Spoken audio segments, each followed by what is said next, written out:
Wow, what a finish. You can see there him just kissing his wedding ring and raising his hands to the air. His second stage win of La Vuelta, and what a finish. That was so strong, wasn't it?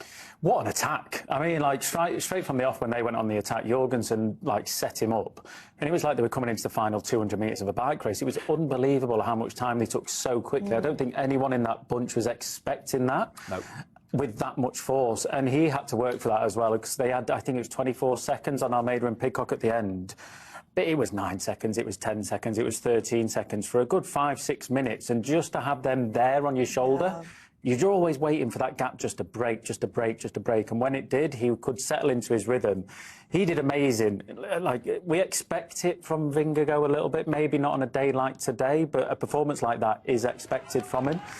And he did brilliant. This is the attack where they went off, and the gap that opened up so quickly. Him and Ciccone went up the road. Ciccone eventually blew his absolute doors off the hinges, but yeah, Jonas was a man on a mission today, and that was a well-executed plan by the looks of things. You said it was all going to come down to that attack early on in the climb, didn't you, Matt? Yeah, if anybody was going to do it, it had to be on those lower slopes, because it was maximum 12%, and it went on for a few Ks, sort of bounced around 8-9%. The gradients are where the purer climbers have got to try and take an advantage, because otherwise, as we saw, there were big groups near the end when it flattens. But this time, it stuck. But it was really interesting. So Team Visma and Lisa Barker said in the press, we're going to wait till weeks 2 and 3. Yeah, they threw us all off. It's a brilliant psychological ambush. I love that. And also, they just profited off Lidl Trek. All day they were riding. They did an amazing job to keep that strong break at bay, to try and set up Ciccone.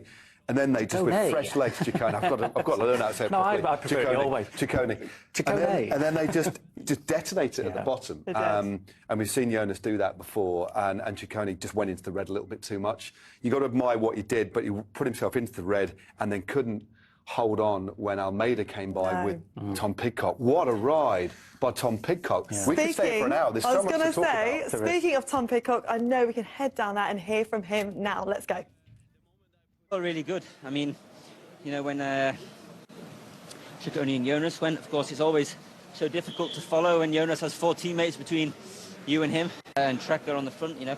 But I thought, you know, Almeida is a perfect wheel to go on. I thought maybe we'd come back, but I mean, chapeau to him. I couldn't give him any turns. He was shouting at me, but he's like a tractor, you know, when we get on this flatter section. And then the last K when he went, it was impressive. I could only just come round him at the finish, but I'm happy, to be honest. So for this operation for the overstanding for you? Yeah, I think obviously it's really good for that. Yeah, of course we wanted to go for the stage, but you know, Jonas is Jonas, and you shouldn't give him a gap, but I could be happy with that. Tom, what are the words about Joao Almeida who you did and come with you? Sorry? What are the words from Joao Almeida with you? Well, he said, he told me to grow some balls, but if he rides a bit slower, I'll give him some more turns. Second behind you, it's been going on a mountain stage on TikTok. That's quite impressive. Yeah, no, I'm happy. I think, you know, it's difficult to fully know what my capabilities are. Sometimes I'm a bit, you know, cautious, but yeah, I think that definitely gives me confidence going into the harder stages to come. What about your teammates out there, especially Zukowski? Zuko is really doing hard pulls all day. Yeah. No, I mean they commit 100% for me, and yeah, this I can be super grateful for. It's a great group of guys, very good fun here, and you know, I think the opportunity to ride these, you know, Grand Tours this year, we have to make the most of it. So yeah, they're doing great. Finally, do we see a big GC shakeup today? Ciccone lost time, and some of the other guys were distanced. Yeah, I mean, I always kind of thought, you know, when these guys are jumping around, you know, doing full-on sprints in the middle of climbs, one day it's going to bite them back. So, yeah, I think, you know, there's a long way to go. Not counting, not taking any conclusions from it yet. You showed balls. Good job. Thank you. What was Jalop's out there too?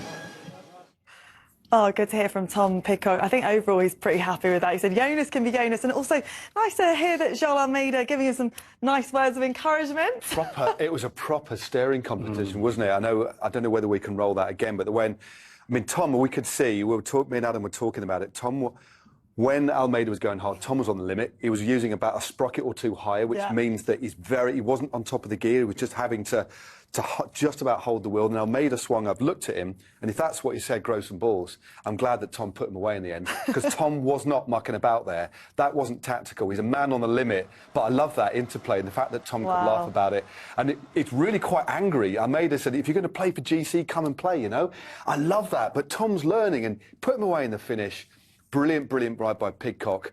And we've never seen this before. He's playing properly in the GC mix, a long way to go. His team rode really well, setting him up at the bottom of the climb. They're completely galvanised around him. Tom looks happy. He was saying they're joking about it in the bus. There's a good atmosphere in the team.